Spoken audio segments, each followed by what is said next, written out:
এমন কোনো বিষয় যদি আপনাদের মনে থেকে থাকে যেটা এই শব্দগুলোর ভিতরে ক্যাপচার্ড হয়নি বা প্রতিফলিত হয়নি সেই বিষয়গুলি, যেমন হলো নিরাপত্তার বিষয়টি আরেকবার পুনরায় কিন্তু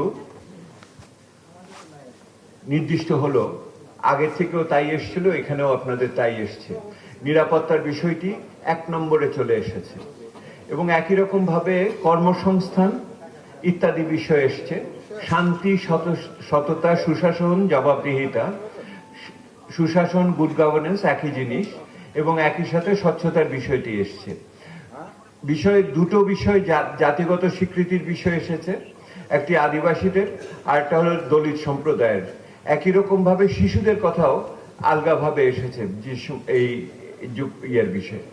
একই রকম ভাবে দেখুন উপরে লিঙ্গ বৈষম্যহীন সমাজের কথা বলা হয়েছে, এখানে নারীদের কথা আছে এবং অন্য যদি লিঙ্গ ভিত্তিক যদি বৈচিত্র্য থাকে সেটার বিষয় এখানে এসছে, হিজড়া সম্প্রদায় এখানে পড়বেন, এবং নারীদের রাজনৈতিক ক্ষমতায়ন ইত্যাদি এসছে। অর্থাৎ সামগ্রিকতার রাষ্ট্র ক্ষমতার বিভিন্ন নিয়ম নীতির পাশাপাশি সুনির্দিষ্ট জনগোষ্ঠী সম্বন্ধেও আমাদের প্রত্যাশাগুলো এখানে পরিষ্কার হয়েছে। শিশু, দলিত, আদিবাসী, নারী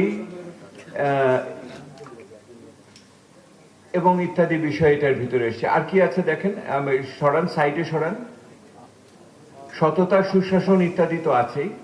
ট্যাগিং কালচারের অবসান করার কথা হবে, ন্যায় বিচারের কথা বিভিন্ন জায়গায় আসছে, যুবকদের কর্মসংস্থানের কথা তো এসছেই। আপনারা দেখুন, আর ডান পাশে নিয়ে যান, ওই পাশে নেন। কর্মসংস্থান দেখছেন, নারী রাজনৈতিক ক্ষমতায়ন, কর্মসংস্থান বিভিন্ন ক্ষেত্রে জোরালোভাবে এসেছে, এটি স্বাভাবিক।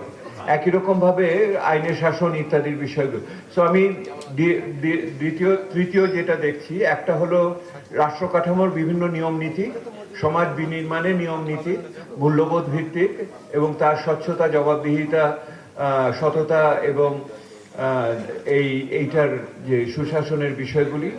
এর আগে নিরাপত্তার বিষয়টি, আইনের শাসনের, এইটা একটা বড় গ্রুপ আমাদের ডোমেইনের ভিতরে আপনারা এইটা দেখেছেন। দ্বিতীয় যেটা এসছে, বিভিন্ন আপনার জনসংখ্যার জনগণের বিভিন্ন অংশের অধিকারের কথা এখানে এসছে বড়ভাবে।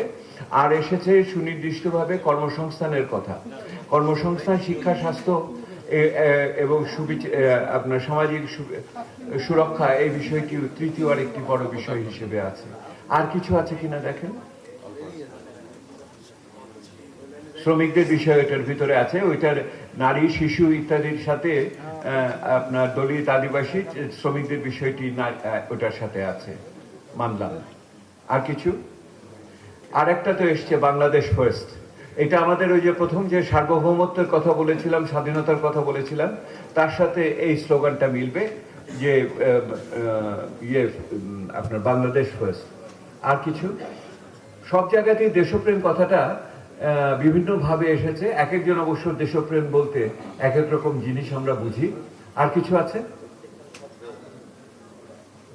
বাজেটের ডিসেন্ট্রালাইজেশন, এটা আরেকটা আর্থিক ব্যবস্থাপনার ক্ষেত্রে বিকেন্দ্রায়ন, স্থানীয় সরকার, এটাও বিভিন্ন জায়গাতে জোরদারভাবে এসছে এবং রাজনীতিবিদরা ঢাকা থেকে যেন স্থানীয় সরকারে হস্তক্ষেপ না করেন সেটার ব্যাপারে আপনারা শুনেছেন। এই স্থানীয় সরকার জোরদার করার বিষয়টি আছে। আর কিছু আছে, যা বললাম এর বাইরে আর কোনো বিষয়ে আপনারা কেউ বলতে চান কিনা বলেন।